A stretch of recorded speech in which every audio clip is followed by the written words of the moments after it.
things first, you already win. You already him, you don't gotta pretend. Fuck them, you already king. You stay real, you confident in your skin. It's all now, sit in the power that you already in.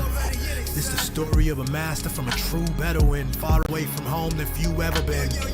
First round pick, league of the smooth gentleman. The game rigged like 50 said it's a cruel sentiment. I'm from the era when lyrics and bars is over everything. 5-star veteran. Couldn't walk in my fucking shoes or carry them. Excuse my borderline is very thin. Married to the game like ever since maybe 2010 I realized most of y'all not serious.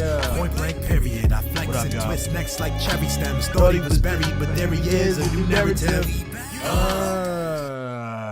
How we doing, yo? It is October 29th. It is episode 99. 99 of the How Billy Sees It show. I can't believe we've hit episode 99. I'm so excited. It's also, as you know, 30 for 30. This is the 16th day in our 30 for 30 series, 30 episodes in 30 days. Just getting on here and talking and clearing it out, man. Clearing it out. The convo's been political. It's been spiritual. It's been serious. It's been fun. It's been all kinds of things. Big shout to everybody who's been showing up and, leaving comments and just listening. I appreciate it. I really, really do appreciate it. And by the way, tomorrow's episode 100, and for the 100th applause for that. Applause. For episode 100, I'm actually going to have a fantastic guest. My wife, Sheba, is going to join me here. Applause. Ooh, yeah. Y'all know Sheba crazy. Y'all know Sheba's hilarious. Y'all know Sheba's beautiful. She's going to be my guest, and we are going to do one of these together. She's not only my wife and partner, she's also, I would say, a producer. Yo, nobody has any official, unofficial producer for the How Billy Sees It show. Every day we just shoot the shit while eating breakfast and talk about how nutty our world is, and quite often those conversations become the inspiration for these conversations. So yeah, looking forward to that. That'll be fun. But today, what are we up to today? Man, this thing, it's so, I see it slowly growing back. I think I'm gonna let this rock. Yeah, I'm gonna go with a full, back to like when I first, like a year ago, the whole full bush. I'm gonna let that rock, see what happens. Yeah, baby, unofficial producer, honored for sure. Yeah. Hey, ho. Oh yeah. Today, following up on stuff from yesterday, following up on the conversation from yesterday. If we recall, we talked yesterday about narrative. I'm trying to sell the idea home that narrative is an important part of our reality. Narrative and linguistics are a part of physics that I think the physics community, the science community understates, undervalues. Narrative, because narrative drives psychology, and psychology drives behavior. Psychology deals with not just behavior, but also with perception, and that drives behavior. And yesterday I got on Blender a little bit and did a little playing around to try to visually demonstrate what I meant. And I thought it went pretty well. So let me just go back to it again. You can watch yesterday's episode to see exactly what I did there. But I'll go to this real quick. Just to start us off. Yesterday we talked about perspective. Let me delete these people here.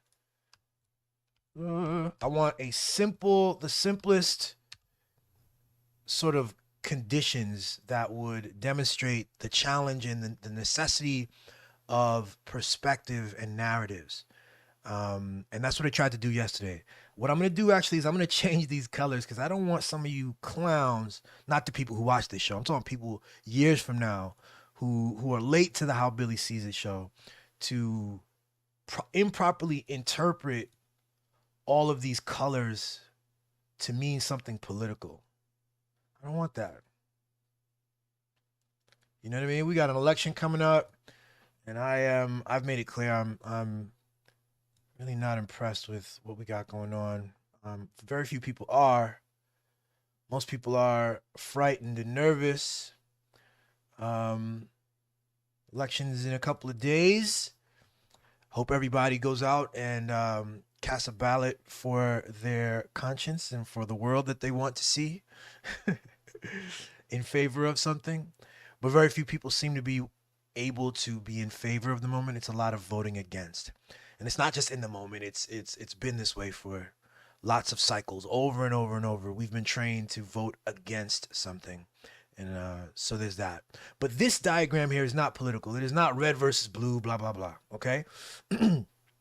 And to make that abundantly clear, I am removing those typical colors, those binary or primary colors. The character purple, you are the yellow person. Okay? You are the yellow person. And let's pull this person away for a second. You are the yellow person. You walk up and you meet the purple person.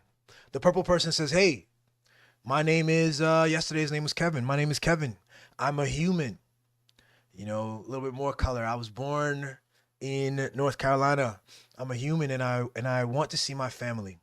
And this other person shows up and you're like, okay, so you guys are interacting. You're like, oh, okay, well, let me, you know, what can I do to help you see your family or whatever? This person shows up and goes, whoa, whoa, whoa, hold on there, guys. Purple is not a human like you and me, yellow. Okay, purple, this guy is my property. I own him. He's my slave. I have paperwork even. I have legal paperwork that proves that he's my slave. And so, no, don't help him see his family. Just get out of here. I'll take it from here, right? And you look at purple. Purple's like, no. What are you talking about? I just told you my name is Kevin, and you know, help me see my family. Don't listen to this man. Yesterday we were talking about moral quandaries. We were talking about the trolley problem, and so this is a different kind of problem. It's a moral quandary where you happen upon this condition here, and the question is, which of these two narratives do you take on and assume? The reason I bring this up is because I wanted to talk about narrative, the challenge of narrative, the power of narratives, and I want to talk about what I think is a contemporary problem. We're putting it in the context of like a 17th century chattel slavery condition, but the same problem persists. You know, you come up. Is this person a human? Yes. Does this person, you know, how can this person present a claim that can undermine this human claim? They can't. All they can do is do the claim. This person, to be a moral person, yellow, to be a moral person, has to understand the root truth of the purple person's condition and join in that narrative. Right? When Green says, no, he's my property. His name is Toby. I'm going to take him back and chain him back up because he's my property and I have paperwork to prove it. The moral yellow person understands that there is no paperwork. There is no documentation. Even if there is a paper with some cute words on it, there is no documentation that he can present that would actually confirm the condition of servitude, of slavery, of enslavement for this other human. That's a requirement of to be a moral and serious human being. If yellow is not able to do that, if yellow goes and reads the paperwork and says, oh yeah, okay, seems legit, I'll just walk away and let you take this man, let you beat him, let you entrap him, let you harm him, let you, rob him of his rights and his desires to see his family. That would be a problem. Most of you would agree with me. Straight away, you realize that makes sense. But I want to tell you what, in 1850, there was a guy named Dr. Samuel Cartwright. Okay, Dr. Cartwright what was he even a doctor in? I'm not even sure. But he was a famous doctor in the United States. So famous that, I mean, he was very famous. He was one of the primary writers and journalists. Apart from being a doctor, he was a political figure and a journalist. And he was wrote for this thing called the DuBose Review. The DuBose Review was a magazine that boasted itself and sold papers to people in the South in particular. And their kind of tagline was that they teach their readers how to wrest and pull the most profits from their slaves. It was a periodical, a magazine that became famous because it taught landed white Southern slave owners how best to psychologically manipulate and pull as much profits as possible from the slave ownership. Okay? That's what they did. And I'm pointing to something here because all it takes, and this is just a simplified presentation of a society, all it takes is for people to agree on a set of terms, a set of language, a vernacular, a set of labels, a set of social categorizations. All it takes is this agreement that then creates pretty much every heinous, anti-inhumane crime that we can think of in human history. Again, if yellow sides with green in his claim as the slave as slave owner, yellow's wrong. Yellow has failed the moral test, okay? If you ask me. And I'm interested if anyone would want to challenge me on that. But I want to make this even more interesting, right? What if, because now we got these different colors, right? Does anything change if this guy is also green? Or let me actually make him green, but just maybe a little bit darker, a little bit bluer. Does anything change if he goes, hey man, we're both green.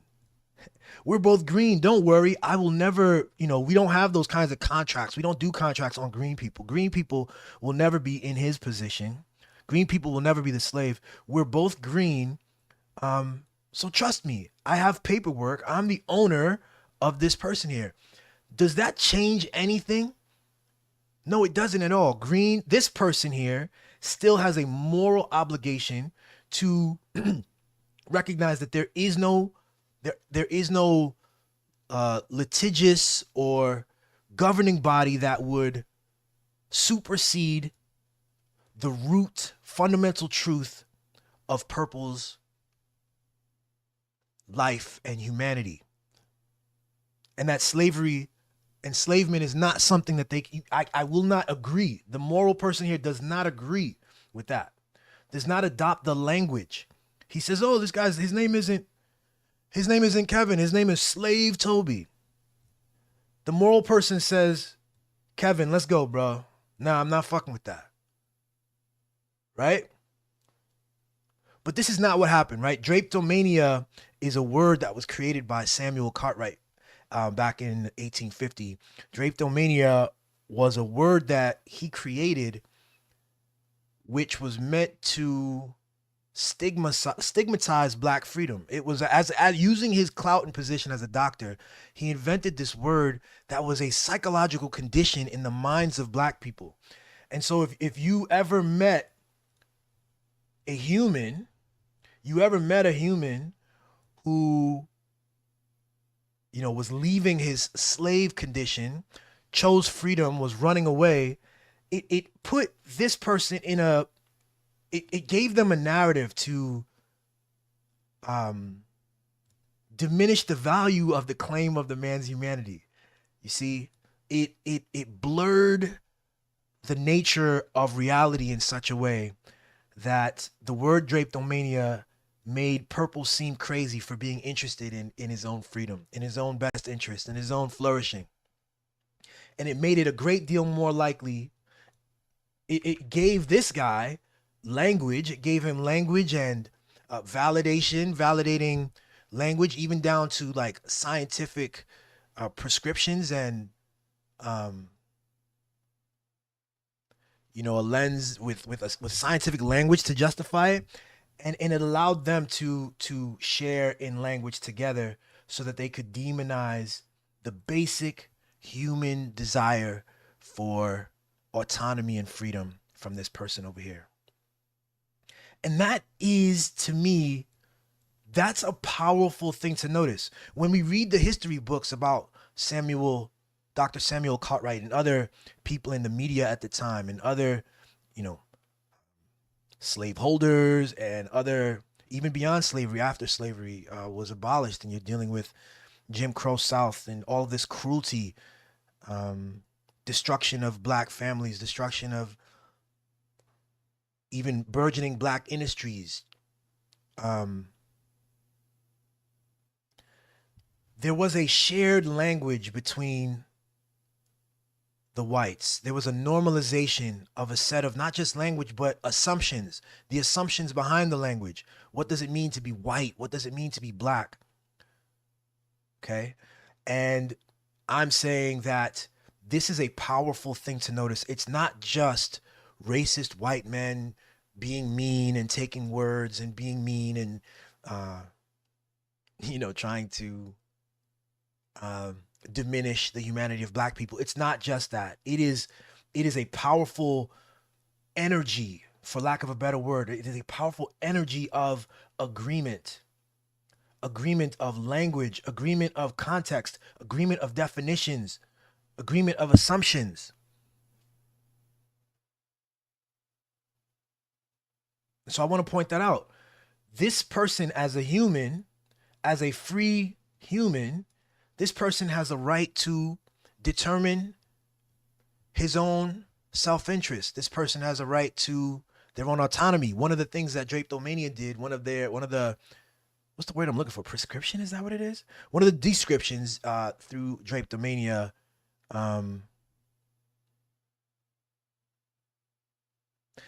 he was writing to landed slave owners in the South.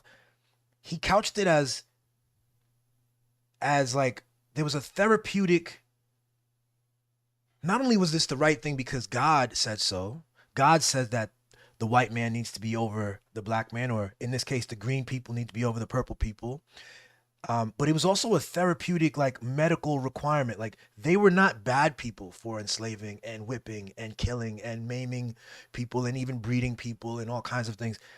They were in the good. Not only did God give them the license, if they didn't do this, these purple people over here wouldn't have anything to do. They wouldn't know what to do with their freedom. They're not equipped. They're biologically, intellectually ill-equipped. And so it is your duty to give their lives purpose through their servitude. That's a logic. That is, you're talking about books filled with this kind of logic. The whole vernacular and language built around these assumptions. And to go back to my point again, and let's kind of make it clear by like putting the colors back to yellow. If yellow is a moral person who is grounded, some people need to read a philosopher or read, or things like this. I guess you could do that too. But if the person has any kind of connection to their own humanity, and are moral, they understand that it is incumbent on them to actually join with the language, the assumptions, call this man by his name, and recognize his autonomy and to defend it. And the problem, of course, is that green is not alone in this society. Green is actually, oh no. Blender went down for a second, guys. We'll come back. One sec. Recover last session.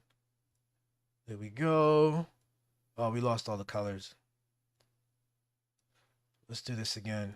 Whoop, whoop, whoop, whoop, whoop. Boom.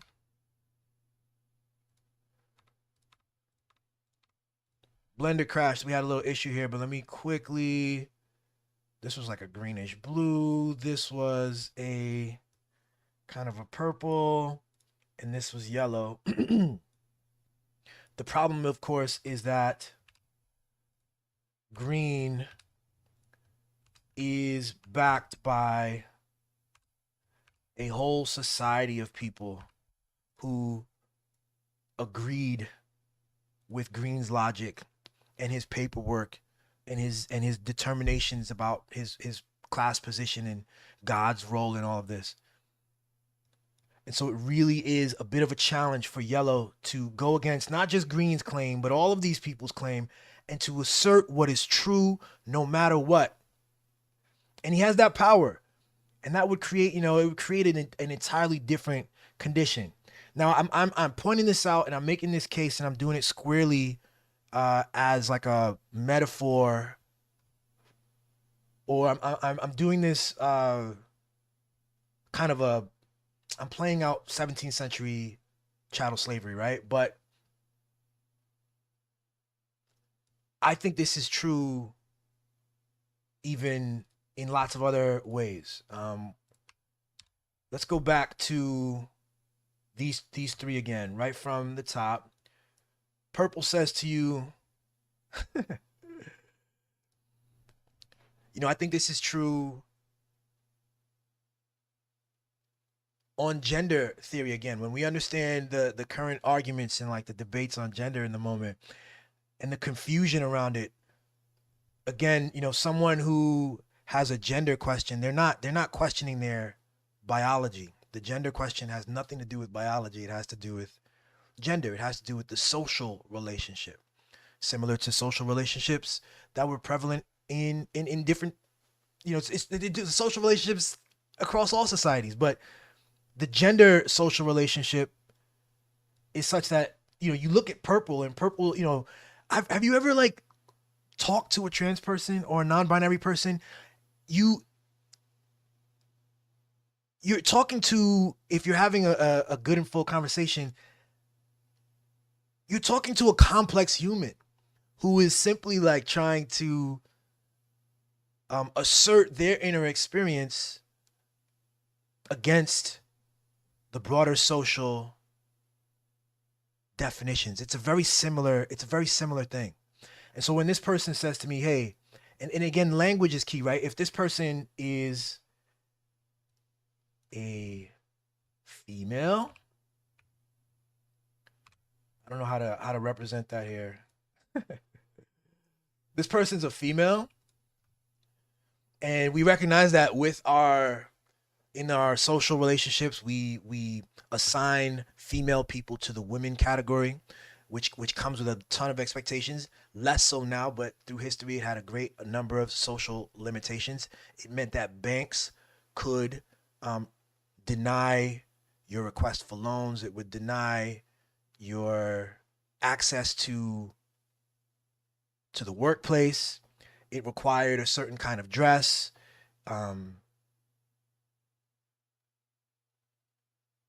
Certain kind of walk, a certain demeanor. And purple says, yo, I'm not that. You want me to be a woman. You want me to do all those things. You want me to wear a dress. You want me to be a housewife. I have all these other things I want to do.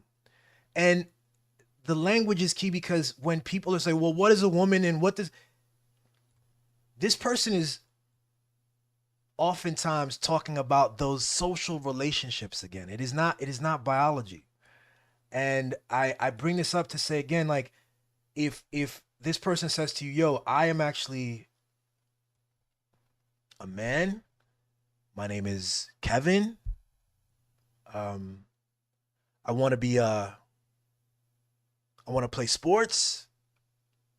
Now, let me stay away from sports for a second, because I do think the sports thing is an interesting thing. So let me pause for that. I'm gonna stay away from sports for a second. Sports has its own interesting category, but I am a man, and as I've spoken with several people and friends of mine, and I've been curious about people, the cis community, the right wing cis hetero men are talking about something entirely different. They are projecting something entirely different than an entirely different set of definitions than the ones being used by people um, who are actually themselves identifying with not as non-binary or as trans or with gender dysphoria, a number of different sort of ways of looking at this thing. If this person says, yo, I'm a woman or I'm a man, it is incumbent on us to ask more questions and to ask what they mean by that. And again, you can ask questions if you want. I will give you the Cliff's Notes. I will give you the benefit of the work that I've done. They are talking about accessing or shedding or being free from the social expectations and strictures. This guy over here says, no, this person falls into category, this person is a woman. And so this is what they should do. And this person says, no, I'm actually something else. I have an inner experience that I want to articulate to you. And the moral question here again, from this person who happens upon this situation, to ask ourselves, what are we pointing to and what language are we am I going to adopt the language of this person who is describing their own condition, their own wants and their feelings? Am I going to am I going to respond to them with their chosen name, or am I going to dead name them? Am I going to, respond to them with their chosen pronouns, or am I going to apply the pronouns that, the language that I have been taught correlates with a certain biology and a certain gender? Am I going to demand that this person, if they say that they're a woman, or vice versa, let's say this is like even with words, I tell this story about how I dated this girl one time. I go on a date with this girl I met on Tinder, and like, she was feminine in all her pictures, but then I met her and she was a point guard. She played point guard at one of the universities out there in DC, and she had this masculine energy about her. This is how I describe it. She had a masculine energy about her. She had this laugh. When she wanted to, she played it feminine. And I think, we were on a first date, and I think she was, you want to be appreciated on the first date. I did too. I'm putting up my best self, whatever that means. And she got comfortable and she started to laugh, and she let out this big and I received it as this masculine laugh. And I wasn't able to. This is now like 15 years ago. But 15 years ago, when she let out that masculine laugh, I was not able to see her and to incorporate her fullness. This is apart from where she was a woman. She's also a female. That's not at play. That's not a question. Those gender and all that stuff. But even accepting who she was, the fullness of it, which is a woman who also, she takes pride in being feminine sometimes. She also wants to be a basketball player. She took pride in having muscles. She took pride in having a jump shot. She took pride in being funny. It's about like not projecting. It's about, I'm trying to point to the predicament of accessing, allowing, accepting, listening, loving this person for real. Whether the strictures on this person are this purple person, whether the strictures on this person are absurd things related to the color of their skin, or absurd things demanding that they dress certain ways, or that they laugh certain ways, or that, their body type should be a certain way. It's wild to me that I'm 42 and I see how behind we are in this thing I'm trying to point to, this capacity for us to see and accept each other. It's such an important part of love. In the case of the slavery and the servitude, yellow loves purple by noticing their humanity and again adopting and accepting the language that engages with their humanity, defined by them, not defined by green. Green has paperwork. Green has language, political systems, and a sensibility, and about ownership. And he believes that purple is a slave and is not a human and is not interested in their best interest. It takes love to see past the labels of a backwards society and actually engage with purple as they are, as they claim themselves to be. And again, let's say yellow isn't yellow. I mean, again, if yellow is actually green, they have the same color, that doesn't change anything. It does not change anything. If green goes, yo, we're both green, you should be fucking with me, that's obviously stupid. Except that's how we operate as humans, very dumbly. It is still incumbent on green to notice, even though purple is a different color, they don't have to take up with green. They can take up with humanity. They can take up with truth. They can share in the language of truth. They can call humans. They can call genocide. They can call harm, slavery. They can call flourishing. And that's major key. Let me make him back to yellow again. I know people get weird about that. People don't like when you talk about like non-binary and gender ideology and put it in the same breath as race. But it truly is, it is another separation. I have multiple episodes where I'm talking about language and identity, and I'm talking about separation, and I'm talking about love. And the separations come in numerous categories. There's a million ways for us to assess each other and then create a wall and a separation and create a category and say, oh, I am this, you are that. I am smart, you are that. I am tall, you are short. I am white, you are black. I am in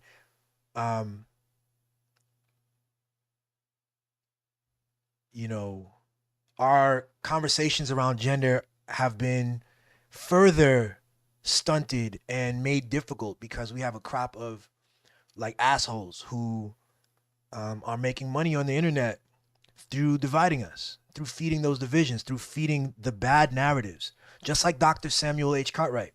Today we have Matt Walsh and Ben Shapiro and a bunch of other people who are intentionally making it difficult for us to see and understand purple. That is to say, making it difficult for us to see and understand the complexity of the human condition and to accept purple. They want to remind us about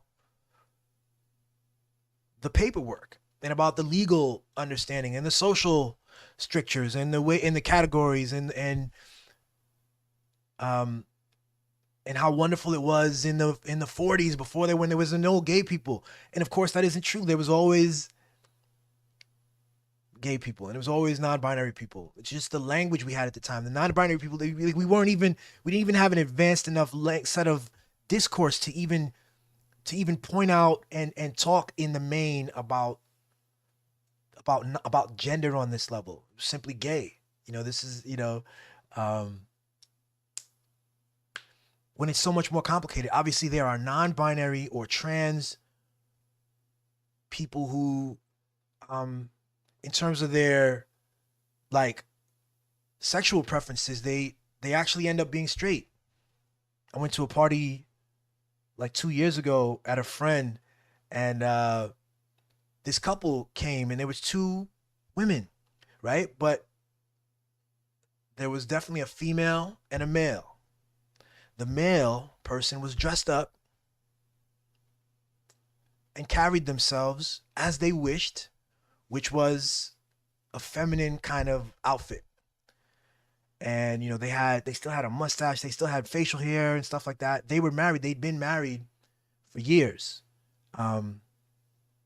He had no intentions of any surgeries or any sort of chemical changes to his body. They simply identify and feel good and feel loved and feel energized and feel, whatever the word, feel sexy, feel valuable when they engage with the world in a way that we call feminine. And it's just important to like separate these categories. But he's married, and he persists. He continues to be married to his wife. They continue to be married to their wife, and their wife. We were talking. Their wife, it blew her mind, and she was able to learn a great deal about the person that was their husband, something that they didn't know before. This inner experience. And it took love and understanding to incorporate him and to incorporate this truth of the person. And I thought it was mind blowing. I thought it was really interesting. And I'm sure they continue to have all of the ups and downs of any marriage. And according to them, nothing really has changed except for this, this person's wardrobe has changed. This person is leaning into styles and wardrobe that they wouldn't have worn before.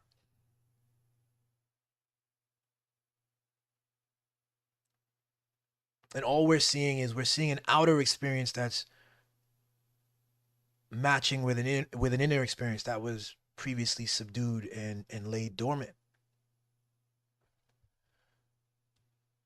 I really do think, applause for that real quick. I really do think that there's a through line, and I'm carrying consistent here the need for us to understand agreement. And sometimes we're looking at stories and we are, again, Samuel L. Cartwright was not just a racist guy who hated black people. And that story is that's just one very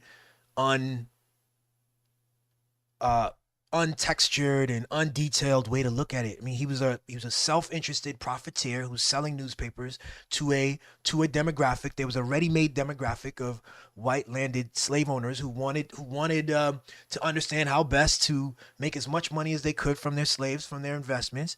And so he showed up and he did that, and they agreed on language. That's all they did. They agreed on terms and language, and that changed the world. That changed the nature of the relationship. This is the most simplified. This is Samuel L. Cartwright in the green. This is some, a regular guy or some white southerner, and this is a slave person. And these two agreed. And they said, cool, that makes sense.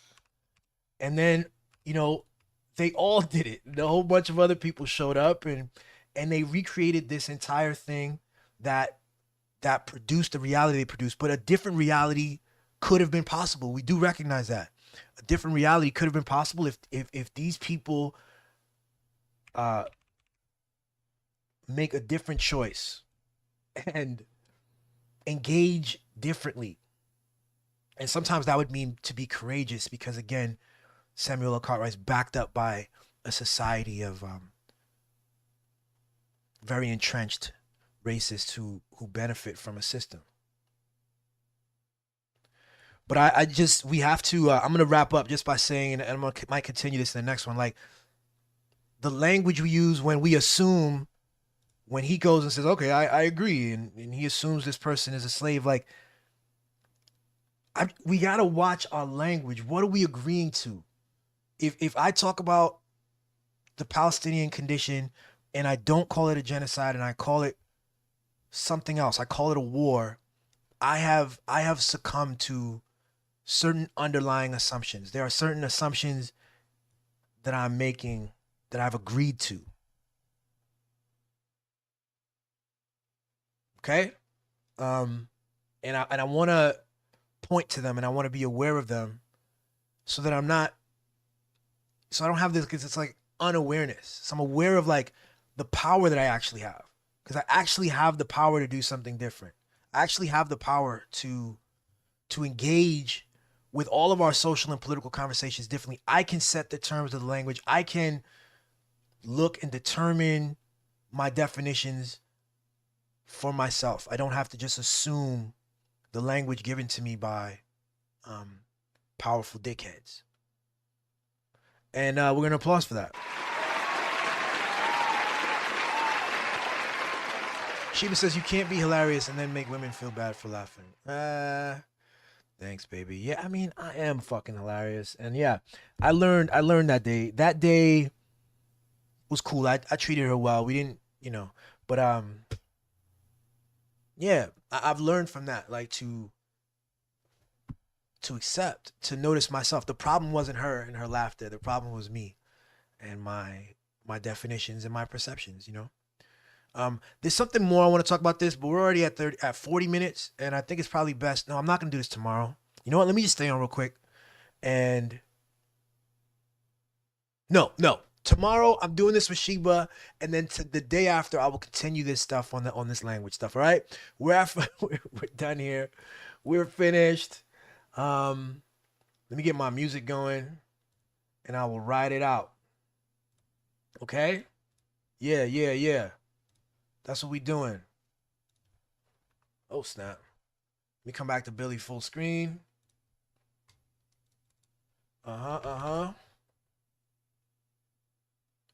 And remember, folks. Oh my gosh, the internet is moving really slow. Let me take Blender out real quick. Yeah, save and boom, close.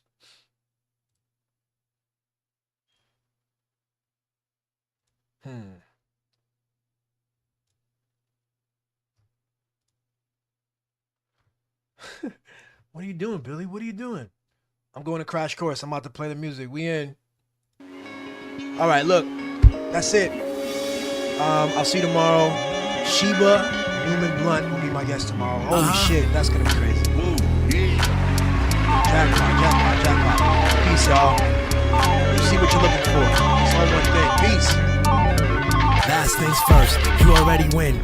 You already him. You don't gotta pretend. Fuck them. You already king. You stay real. You confident in your skin. It's all now. Sit in the power that you already in. This the story of a master from a true Bedouin, far away from home than few ever been. First round pick, league of the smooth gentleman. The game rigged like 50 said it's a cruel sentiment. I'm from the era when lyrics and bars is over everything. 5-star veteran. You couldn't walk in my fucking shoes or carry them. Excuse my borderline is very thin. Been married to the game like ever since maybe 2010. I realized most of y'all not serious. Point blank period. I flex and twist necks like cherry stems. Thought he was buried, but there he is, a new narrative. I keep winning. They not used to what you bringing, kid. I keep winning. They don't even know what they looking at. I keep winning. Man, yo, pick one lane and stay in that I shit. keep winning. You came up on that hood shit. I my keep nigga, winning. Nobody seeing your vision for real, I keep man. winning. Even